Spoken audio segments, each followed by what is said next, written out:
할렐루야. 하나님의 은혜와 축복이 이 시간에 우리 모두에게 넘치기를 축원합니다. 미국에서 가장 부자라고 불렸던 그런 사업가들이 있습니다. 벤자민 플랭클린, 강철한 카네기, 석유왕 록펠러, 이런 사람들의 공통점이 몇 가지가 있는데요.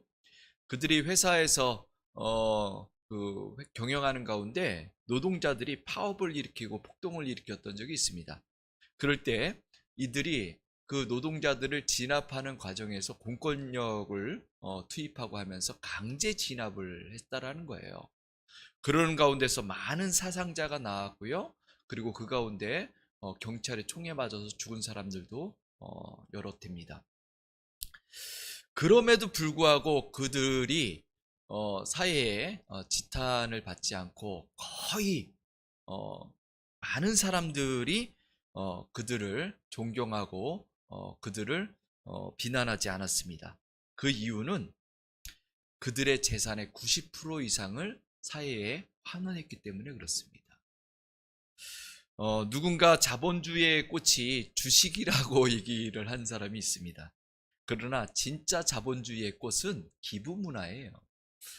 있는 자가 없는 자를 위해서 내놓을 때 진정 사회는 아름다워지고요, 더 풍요로워진다라는 거예요.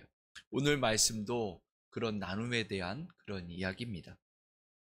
다윗과 그의 동료들, 다윗의 백성들이 그 블레셋과 이스라엘의 전쟁에 참여하기 위해서 이스라엘 평야로 갔었습니다. 그런데 블레셋의 방백들의 반대로 인해서 그 다윗과 600명의 그 백성들이, 군사들이 다시 돌아오게 되었어요. 그런데 돌아오는 기간이 3일 정도 걸린 거예요. 그런 가운데 무슨 일이 일어났냐면, 시글락에, 다윗이 거주하는 그 시글락에 아멜렉 족속이 침범을 해서 그곳을 불사르고 그곳에 있는 가족들을 다 잡아가 버린 겁니다. 자녀와 아내들을 다 잡아가 버렸어요. 그러고 나니까 이 난리가 났습니다. 그래서 이 다윗과 600명이 그 아말렉 족속을 쫓아가기 시작합니다. 급히 쫓아가는 가운데 이 3일 동안 이제 회군을 해서 돌아온 그런 군사들이기 때문에 많이 지쳐 있을 거예요. 그런 가운데 급히 쫓아가려니까 체력이 안 되는 군인들이 있지요. 그래서 200명은 부솔 시내라는 곳에 머물게 하고 400명이 다시 쫓아가기 시작합니다. 그래서 쫓아가서 결국 아말렉 족속을 만나서 그들을 무찌르고 그리고 모든 가족들, 자녀와 아내들을 다 구출해냅니다. 구출해낼 뿐 아니라 아말렉 족속들이 그 약탈했던 그 모든 물건들, 그런 것들을 다 가지고 옵니다. 그래서 이 전리품들을 가지고서 돌아오는 가운데 누구를 만납니까? 200명, 부솔 시내에 머물렀던 200명을 만나요. 그런데 악한 사람들이 그들에게는 아무것도 주지 말자, 가족들만 돌려보내자라고 얘기를 하는 거예요. 그랬더니 이 다윗이 뭐라고 그랬냐면, 그들도 함께 나눠주자, 똑같이 수고한 자다 하고서 똑같이 다 분배를 해줬다는 그런 이야기입니다. 그런데 오늘 말씀에서 다윗이 왜 굳이 200명에게까지 똑같이 분배를 해줬을까? 사실 수고한 사람은 400명이에요. 200명은 도중에 머물렀기 때문에 그들에게는 원칙적으로 따지면 받을 자격은 없습니다. 전리품들을 받을 자격은 없는 거예요.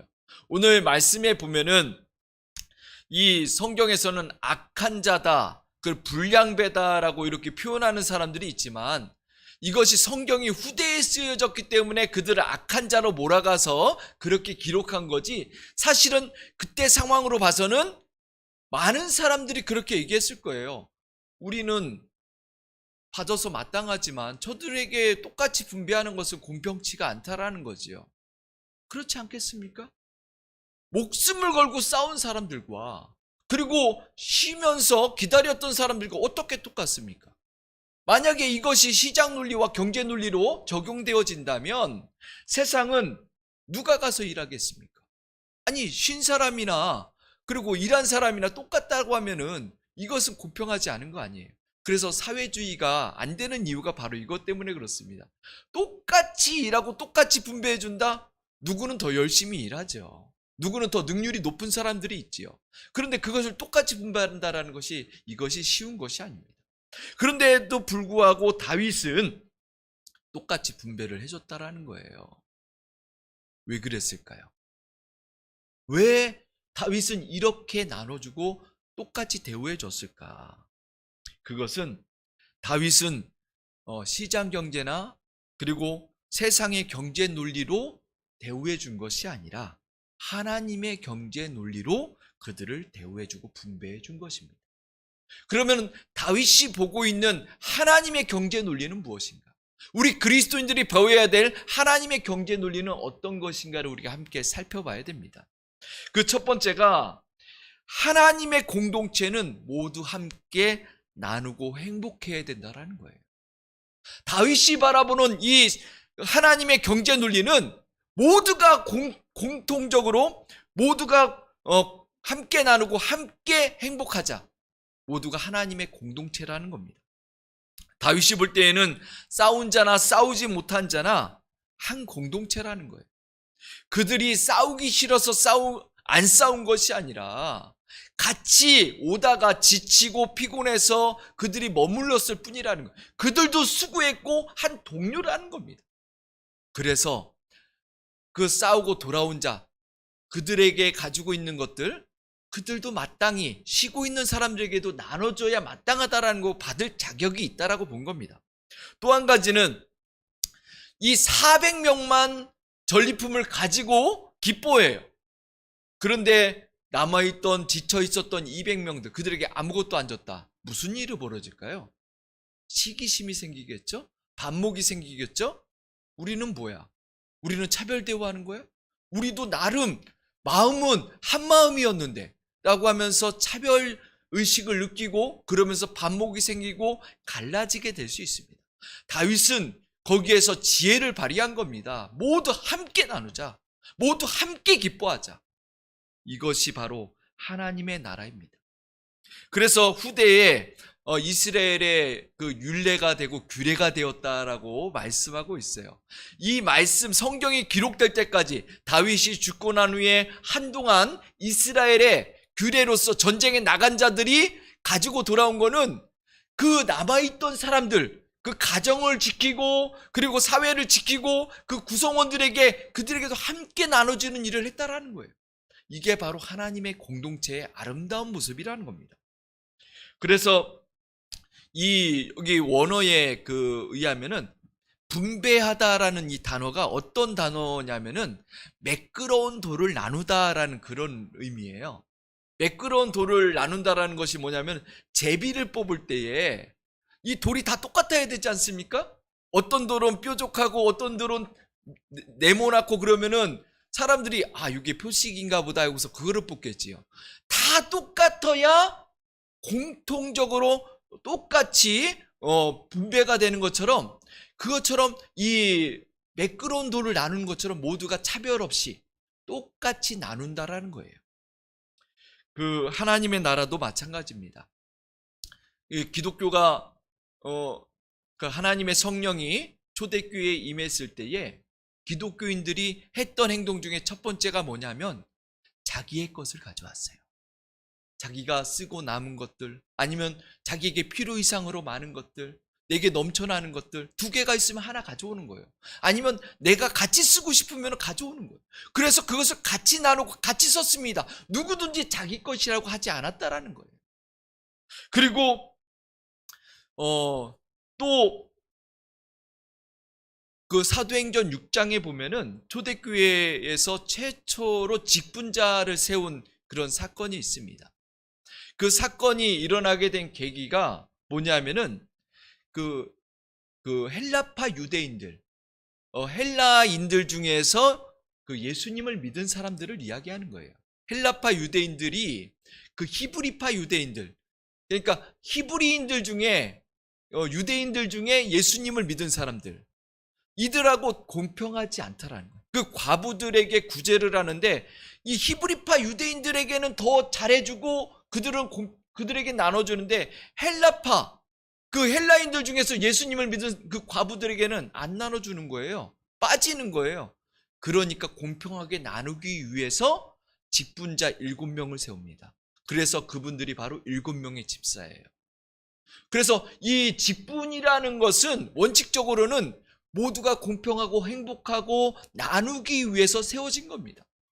그래서 우리가 하나님의 일을 감당해야 된다라고 할 때에는 우리는 어려운 사람들, 그리고 그 나눔을 받지 못한 사람들, 그리고 소외된 사람들, 이런 사람들을 돌보고 이런 사람들을 그들에게 사랑을 베풀어야 될 그런 사명이 우리에게 있는 겁니다.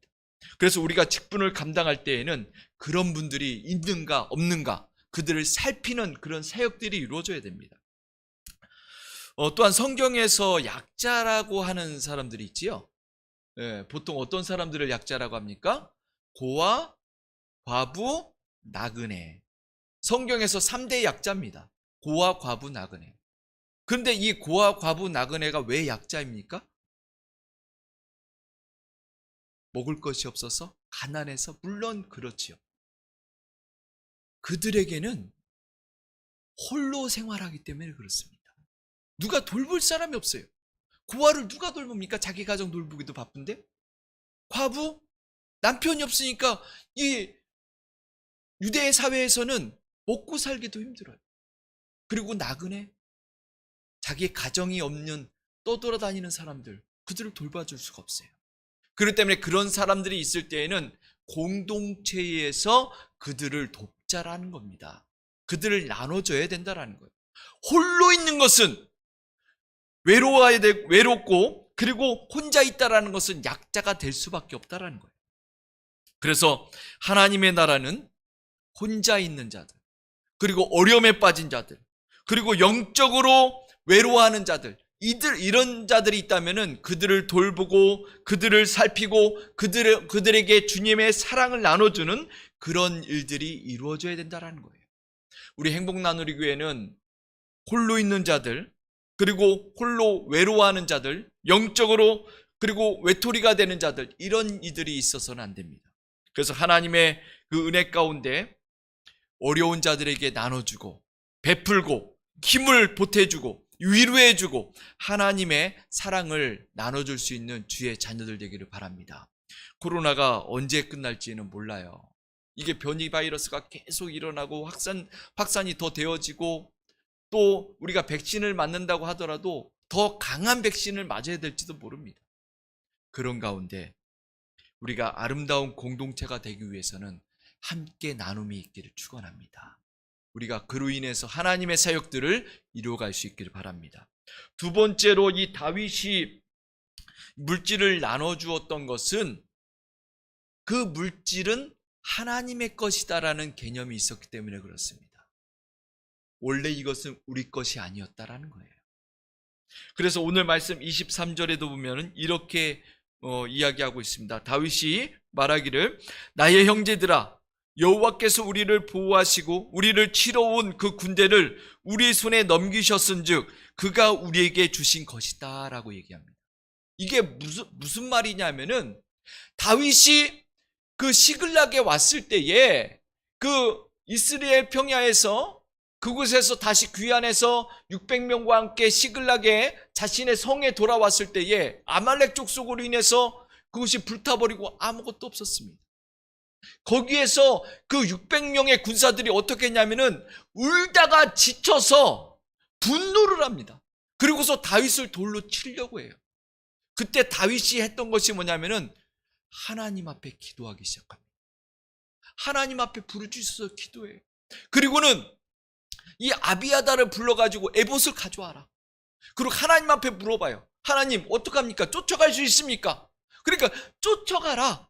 쫓아가서 그들을 구해올 수 있다라고 하나님이 답을 주십니다. 이게 뭐예요? 하나님이 주신 거라는 겁니다.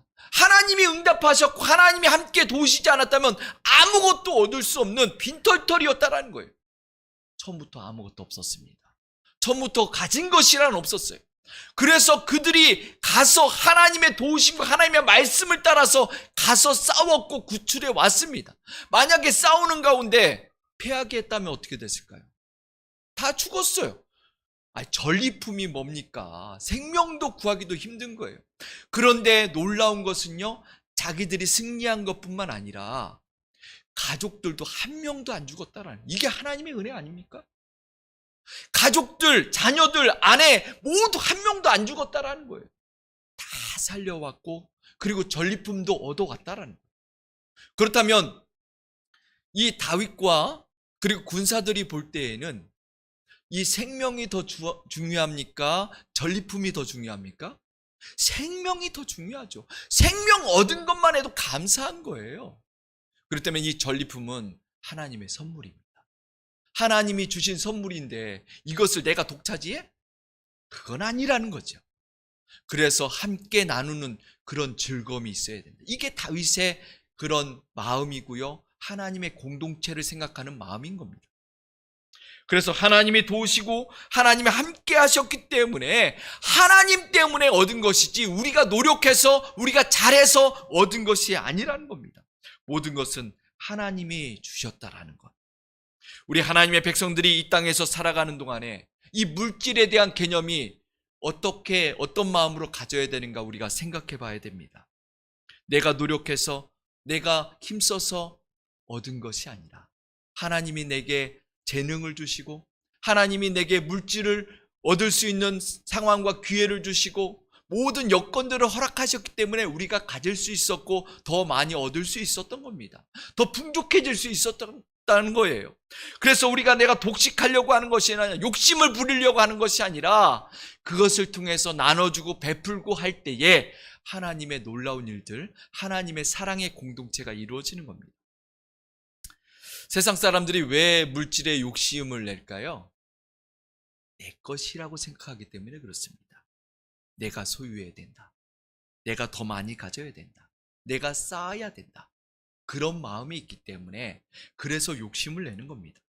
그러나 우리는 이 땅 위에서 물질을 잠시 맡아두고 있는 관리자에 불과해요. 하나님의 것이에요.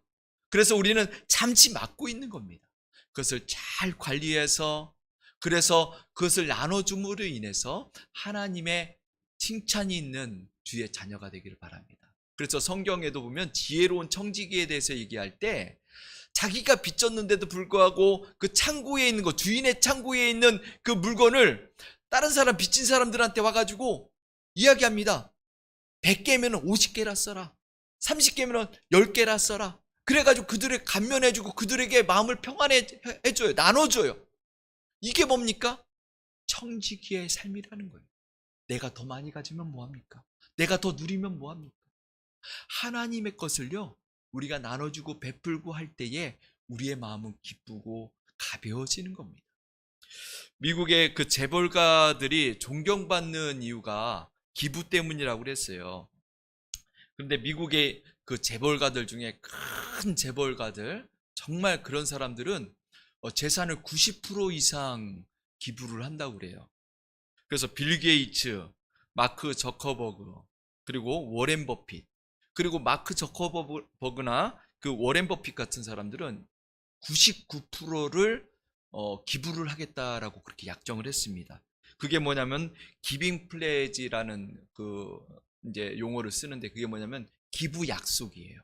내가 죽기 전에 나는 얼만큼 기부하겠다. 그렇게 약속을 했어요. 그런데 그러면은 99%를 기부를 하면은 1% 남는 거 아니에요? 여러분들 1% 가지고 살 수 있어요? 그런데요, 이분들은 살 수가 있습니다. 이분들의 1%는요, 어느 정도 되느냐? 50억 정도 됩니다. 1% 남아도 50억, 30억이에요. 우리하고는 상상할 수가 없는 겁니다. 그런데 이 워렌 버핏이 이렇게 기부를 하게 된 그 내용을 보면은 강철왕 카네기가 썼던 그 부의 복음이라는 그런 책을 읽고서 감명을 받았다라는 거예요. 이게 뭐냐면 이들이 감명받은 그 내용들을 보면은 거기에 기독교 문화가 흐르고 있습니다. 그 미국의 청교도의 정신이 흐르고 있어요. 그것 때문에 하나님의 어떤 그 세계관, 하나님의 그 마음들이 그들에게 들어갔기 때문에 그것이 가능하다라는 거예요. 세계적인 부자는 그래서 하나님이 낸다라고 얘기를 합니다. 이 워렌 버핏은 말합니다. 부에 대한 진정한 가치는 상속이 아니라 사회에 환원하는 것. 그래서 나눔으로 인해서 진정한 부가 그 가치를 발휘한다라는 거예요. 우리 하나님의 자녀들, 하나님의 백성들은 내가 소유하고 내 것으로 만드는 것이 중요한 것이 아니라 내가 많이 가졌다면 그것으로 인해서 나누고 베풀고 하는 데에 진정한 가치가 있습니다. 그것이 기독교 정신이고 하나님의 백성들의 살아가는 삶입니다. 물질이 전부 내 것이라고 생각하면은 자꾸 소유하려고 그래요. 더 많이 가지려고 발버둥 칠 수밖에 없습니다. 그러다가 결국 어떻게 됩니까? 마지막 세상을 떠날 때에 손에 무엇을 가지고 떠나나요? 물질, 한 줌의 물질을 쥐고 있는 자는 그것으로 인해서 마음이 무거워질 수밖에 없어요. 그러나 다 내려놓고 다 나눠주고 한 사람은 마음이 평안해질 수밖에 없습니다. 왜냐? 내가 이 땅에 쌓아놓은 것이 아니라 하나님의 나라에 쌓았기 때문에. 우리가 정작 가야 될 곳 하나님의 나라에 차곡차곡 쌓아놓은 사람은 마음이 기쁘고 가볍고 정말 행복할 수밖에 없습니다. 그러나 이 땅의 모든 것을 가지려고 한 자는 정작 하나님의 나라에 갈 수도 없지만은 저 세상에 아무것도 쌓아놓은 것이 없기 때문에 마음이 무거워요. 불편해요. 우리는 어떤 것을 선택하겠습니까? 그래서 주님은 이 세상이 아니라 하늘에 쌓아두라라고 그렇게 말씀하고 있습니다. 그러면 우리가 살아가는 동안에 하나님의 나라에 쌓아둘 수 있는 비결이 무엇일까요? 어떻게 하면 하나님의 나라에 쌓을 수 있을까요? 성경에서는 딱 두 가지를 이야기합니다. 하나님의 복음 사역을 위해서 쌓는 것. 하나님의 복음 사역을 위해서 헌신하고 헌금하고 노력하고 최선을 다하는 것.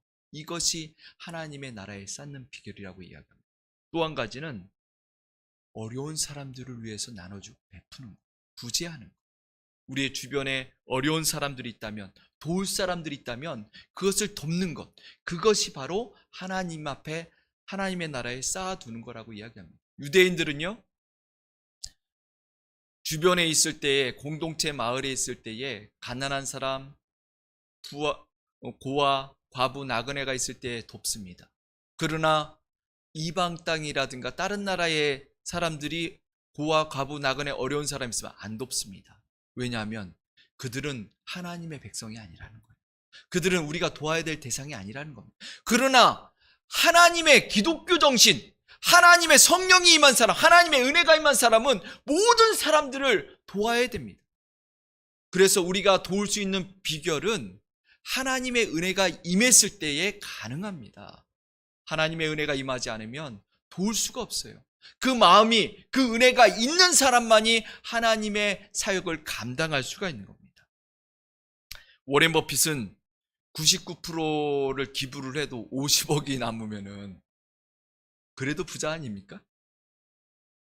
그렇다면은 우리가 없는 가운데서 쪼개서 하나님의 사역을 한다면 그 워렌 버핏과 우리 중에 누가 하나님께 더 인정을 받을까요?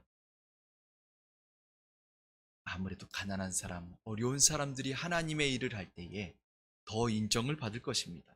그래서 주님도 연보계 옆에 계실 때에 부자들이 많이 헌금하는 것에 감동을 받지 않았어요. 그러나 과부가 2렙돈으로 그 헌금을 할 때 예수님이 뭐라고 그럽니까? 저 여인은 생활비 전부를 넣었다라고 얘기합니다. 그 하루에 먹을 양식이에요. 그의 생명을 거기에 바친 겁니다. 우리가 하나님을 감동시킬 수 있는 것은 우리가 어려운 가운데서 그것을 쪼개서 최선을 다할 때 하나님은 그것을 감동하십니다. 부자들, 그들이 헌금하고 그들이 기부하고 99%하고 그것에 감동하지 마십시오. 그것을 부러워하지 마십시오. 우리가 수고하고 우리가 노력하고 하나님을 위해서 헌신하는 그것이 하나님의 마음을 움직이는 겁니다. 이 세상은 영원하지 않습니다. 우리는 언젠가 이 세상을 떠나게 됩니다. 하나님의 나라에 갔을 때 빈털터리가 아니라 하나님의 나라에 많은 것을 쌓고 이 땅에서 조금 가난하면 어떻습니까? 조금 없으면 어떻습니까? 그러나 이 땅에 살아가는 동안에 많은 것을 나눠주고 헌신하고 베풀면 인하여 하나님 앞에 인정받고 하나님이 감동하실 수 있는 저와 여러분들 되기를 축원합니다. 우리 이 시간에 함께